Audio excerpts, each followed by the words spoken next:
भगवान ने गीता में ये बात भी कही कि यम लब्ध्वा चा परम ज्ञान, कि जिसको पाने के बाद कुछ शेष नहीं रहता है।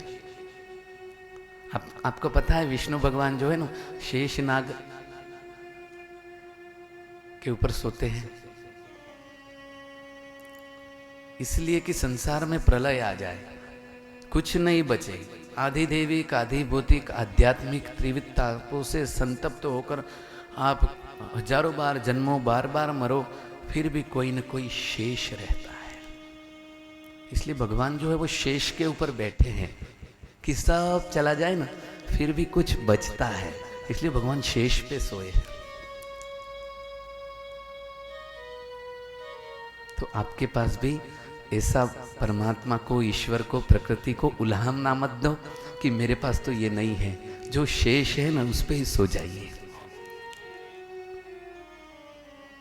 उसमें ही आनंद मनाइए। क्योंकि गरुड़ पुराण ने कहा है कि अनित्यानि शरीराणि वैभवो नैव शाश्वत। शरीर अनित्य है, जब हमारा शरीर कहने में नहीं चलता है तो संसार कहाँ तक चलेगा। रात दिन जिससे हम काम लेते वो भी हमारा साथ नहीं देता, तो फिर दूसरों में हम क्यों दोषारोपण करें कि वो मेरे कहने पे चले, मैं जैसा सोचूं वैसा ही वह बन जाए। जो शेष है उसमें आनंद कीजिए।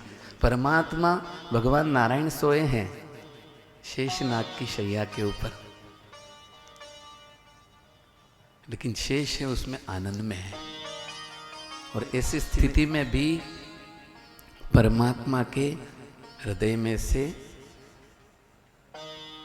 एक गहरा ज्ञान का अगाध समुद्र है। एक समुद्र बाहर है, एक भीतर है, और उनकी नाभि में से कमल निकला है और ब्रह्मा जी बैठे हैं। तो कैसा दिव्य स्वरूप है। तो अनित्यानि शरीराणि वैभवो नैव शाश्वतः। हमारा जो वैभव है ना वो सत्य नहीं है, घटता रहता है, बढ़ता रहता है। और जो घटता रहता है, बढ़ता रहता है, उसमें स्थिरता नहीं होती है। तभी तो अर्जुन ने भगवान कृष्ण से पूछा कि स्थिर प्रज्ञ से का भाषा, स्थिरता के क्या लक्षण है, स्थिरता किसको कहते हैं।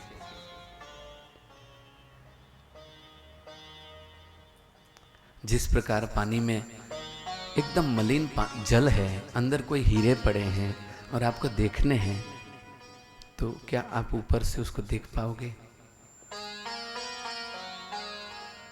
आप एक आध पीट कर ही घुमाइए, कचरा बैठ जाएगा, जो भी रहेगा वो दिखेगा।